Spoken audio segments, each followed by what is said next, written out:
Assalamualaikum warahmatullahi wabarakatuh. Salam sejahtera untuk kita semua. Kembali saya Catur Sasongko hadir untuk mempresentasikan kali ini tentang soal dan jawaban untuk permintaan dan penawaran atau demand and supply yang merupakan materi dalam pengantar ekonomi mikro. Eh, Temukan soal dan jawaban dan juga video pembelajaran lainnya terkait dengan pengantar ekonomi mikro di penerbit perbisalemba.com dan e-learning.perbisalemba.com.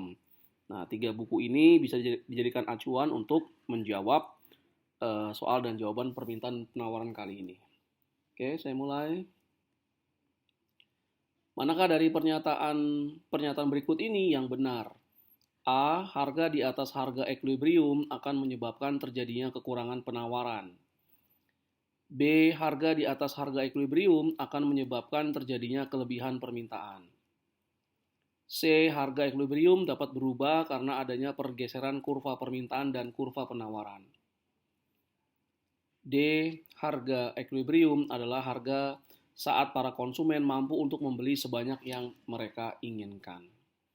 Nah, ini adalah pertanyaan yang dapat Anda jawab kalau Anda sudah memahami terkait dengan bab yang membahas permintaan dan penawaran atau demand and supply. Oke. Jawaban dari soal ini adalah jawabannya C. Berikut ini saya akan jelaskan mengapa pilihan jawaban yang benar dari soal tersebut adalah C. Jadi harga equilibrium itu adalah harga yang diperoleh saat jumlah permintaan atas sebuah produk atau jasa sama dengan penawarannya. Ini terjadi saat quantity demanded sama dengan quantity supply. Nah, harga equilibrium ini dapat berubah karena adanya pergeseran kurva permintaan dan kurva penawaran. Berikut ini saya akan sajikan grafik yang memperlihatkan equilibrium ya. Jadi quantity, vertikalnya price. Nah, yang hijau ini adalah quantity demanded, kurva permintaan. Sedangkan yang putih ini adalah quantity supply. Nah, perpotongan antara kurva permintaan dengan kurva penawaran itu akan menentukan kuantitas equilibrium dan harga equilibrium. Harga keseimbangan. Nah, harga keseimbangan ini tidak berarti statis ya, dia dinamis, bisa berubah karena adanya pergeseran kurva permintaan dan penawaran. Katakanlah karena jumlah pendapatan konsumen, jumlah pendapatan orang Indonesia itu meningkat, maka permintaan atas sebuah barang normal akan meningkat dengan diperlihatkan dengan pergeseran kurva permintaan. Nah, ini misalnya QD1.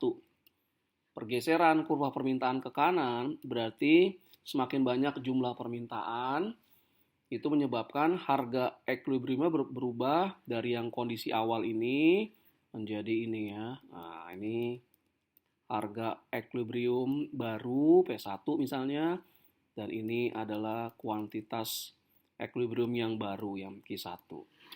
Tapi juga bisa bergeser karena katakanlah teknologi yang ada menyebabkan perusahaan bisa lebih efisien dalam berproduksi, yang menyebabkan akhirnya jumlah barang dan jasa yang ditawarkan atau yang ingin dijual dan mampu dijual oleh produsen juga meningkat, menyebabkan kurva supply ini bergeser ke kanan juga misalnya. Nah, katakanlah bergeser ke kanan. Nah, ini QS1 menyebabkan adanya keseimbangan yang baru sekarang, harganya mengalami penurunan dari P1 ya ke P2 nih. Nah, ini kemudian kuantitasnya juga bergeser lagi ke Q2. Oke, jadi harga equilibrium sifatnya tidak tetap seperti itu ya, bisa kurva pergeseran kurva permintaan bergeser ke kanan atau kurva penawaran bergeser ke kanan atau kurva permintaan bergeser ke kiri dan kurva penawaran juga bergeser ke kiri. Oke. Nah, sekarang kenapa pilihan jawaban yang lain salah? Nah, ini kalau kita lihat, misalnya, nah ini quantity demanded sama quantity supplied ya. Nah, ini harga equilibriumnya. Nah, di sini ya, price equilibrium. Ini quantity equilibrium. Nah, kalau kemudian harga ditetapkan Ya, harga ditetapkan, katakanlah harga ditetapkan di atas harga equilibrium. Nah, ini menciptakan, akhirnya membuat penawaran menjadi meningkat ya karena harga naik. Ingat hukum penawaran, harga naik, jumlah yang ditawarkan juga meningkat, faktor yang lain dianggap tetap. Nah, ini jadi produsen ingin menawarkan sejumlah, nah ini key ya, key 1 misalnya. Tapi dengan adanya kenaikan harga, ingat hukum permintaan. Oke. Harga naik, permintaan akan barang akan mengalami penurunan. Nah, di sini nih. Ya, melalui penurunan faktor yang lain sama ya. Nah, ini key key 2 misalnya. Nah, ini akan menciptakan kelebihan penawaran. Jumlah yang ingin ditawarkan oleh produsen itu lebih besar daripada jumlah permintaan konsumen. Kelebihan ini akan mengakibatkan akhirnya nanti produsen mencoba untuk mengurangi harga dalam upaya untuk meningkatkan permintaan. Nah, jadi harga di atas harga equilibrium akan menciptakan kelebihan penawaran. Kelebihan penawaran ini mengakibatkan nanti akhirnya produsen mengurangi harga jualnya agar produknya bisa diserap oleh pasar. Nah, berikutnya yang kedua kondisinya, harga itu di bawah keseimbangan. Nah, harga di bawah keseimbangan. Nah, ini nih. Akhirnya karena harganya turun di bawah keseimbangan, harga turun dengan hukum permintaan meningkatkan permintaan. Faktor lain dianggap sama. Tapi ketika terjadi penurunan harga, produsen mengurangi penawarannya. Ingat, hukum penawaran ketika harga turun, penawaran juga turun ya, dia positif hubungannya. Nah, dia akan turun nih ke sini. Nah, ini quantity demanded-nya nih, quantity 1 misalnya.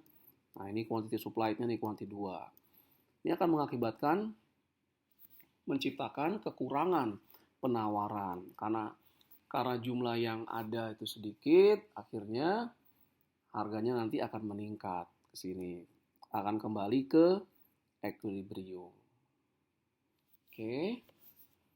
Jangan lupa untuk mengunjungi penerbitsalemba.com, dapatkan koleksi terbaru buku-buku di penerbitsalemba.com.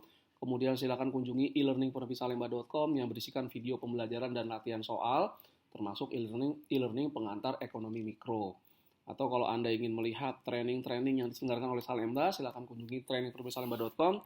Dan jika ingin membeli buku Salemba secara daring, silakan kunjungi lexikabookstore.com. Terima kasih atas segala perhatiannya.